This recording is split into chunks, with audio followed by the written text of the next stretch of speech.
Hello class. Today we'll do experiment on different types of semiconductors. Aim of the experiment to acquaint with different types of semiconductor.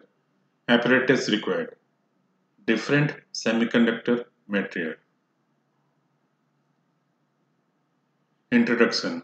The material whose electrical properties lies between those of conductor and insulator are known as semiconductors.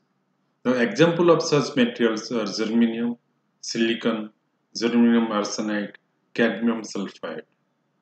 In terms of energy band, the semiconductor may be defined as those materials whose at room temperature have partially filled conduction band, partially filled valence band.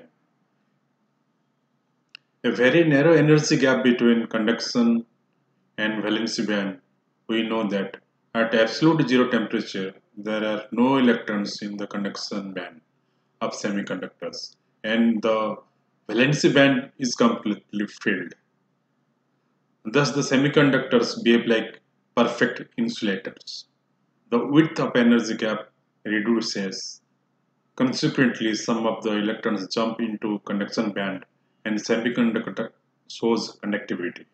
It is thus obvious that the conductivity of semiconductor increases in temperature.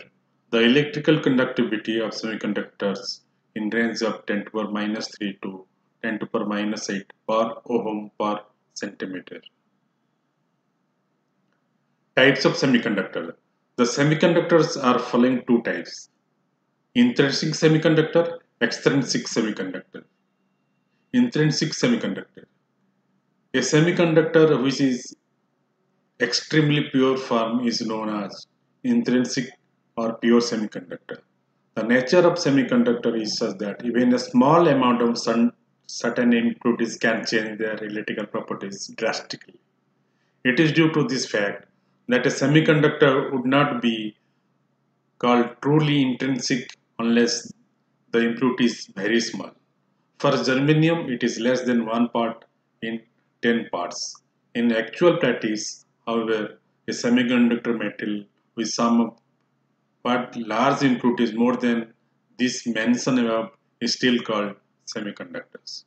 The silicon and germanium are two most widely used. Extrinsic semiconductor. We have already discussed that the intrinsic or pure semiconductor has negligible conductivity at room temperature. Therefore, it is not a practical significance. In order to make the intrinsic semiconductor useful, their characteristics have to be changed by adding a certain amount of impurities. The resulting semiconductor is intrinsic semiconductor. The process of adding impurities to intrinsic semiconductor is called doping. Generally, the impurities are added at the rate of only at impurities per 10 to the power 6 to 10 to the power 10 semiconductors.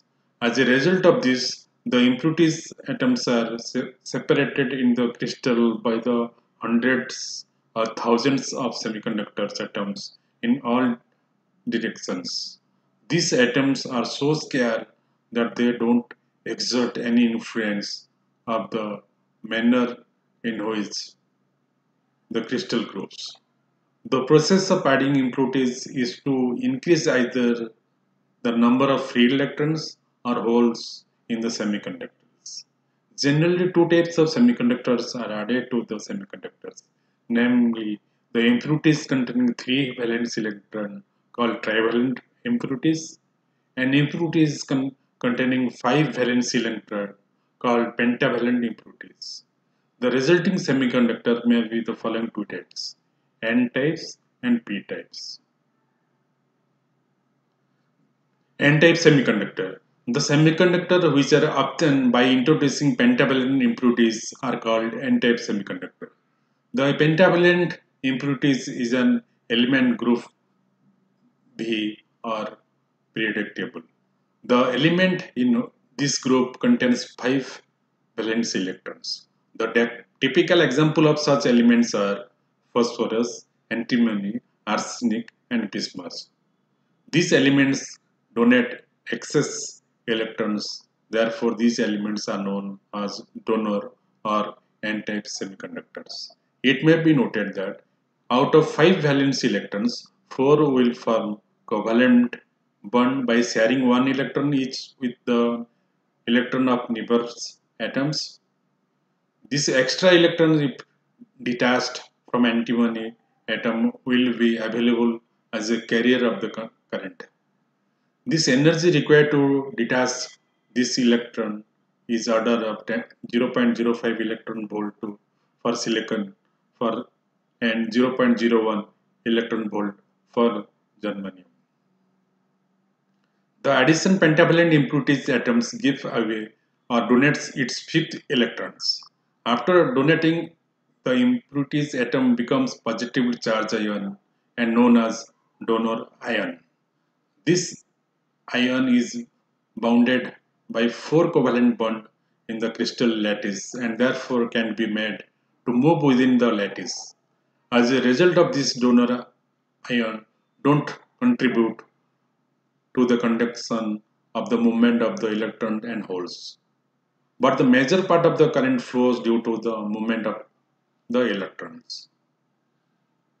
P-type semiconductor.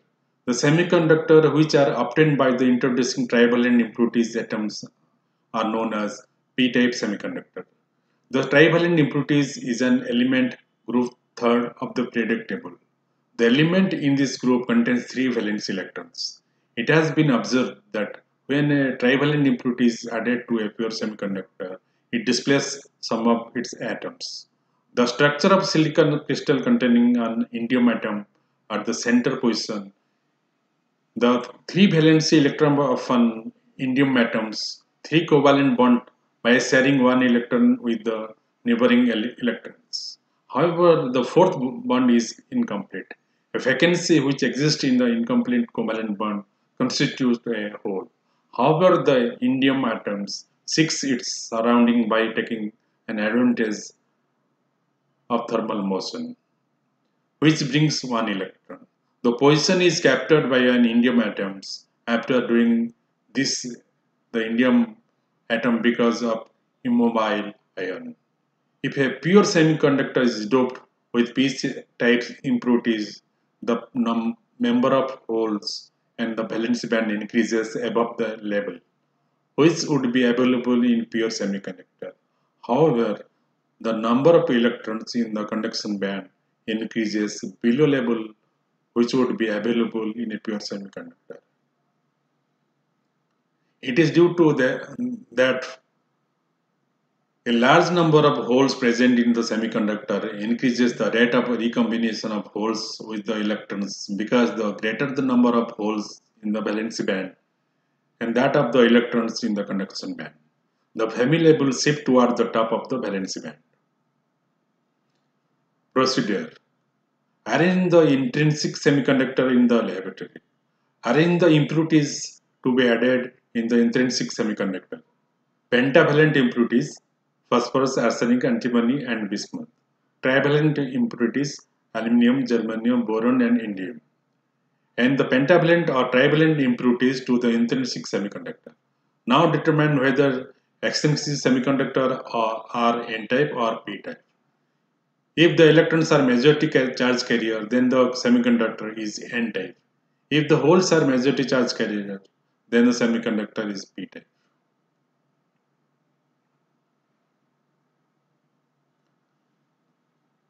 Observation table. Forward serial number, forward bias voltage VF, forward current IF. Diagram. So this is the diagram of intrinsic semiconductor with a broken covalent bond. So hole is created and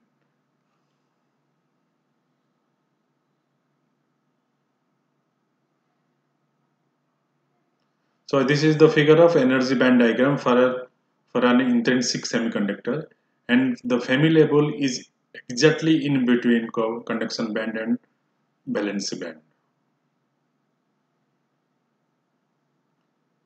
So this is the figure of energy band diagram of n-type semiconductor, and the Fermi level is near to conduction band.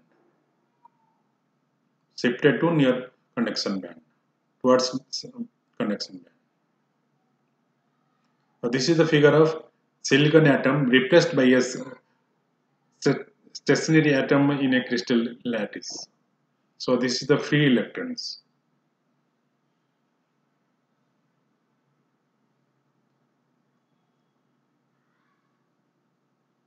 So this is the aluminum symbol Al, germanium Ga, boron B, and indium is In.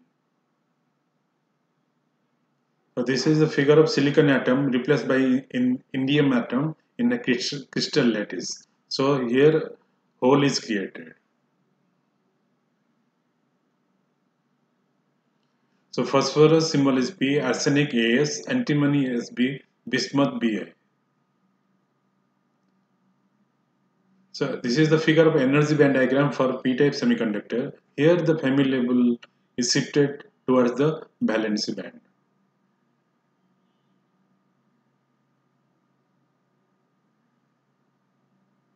So conclusion we have to write.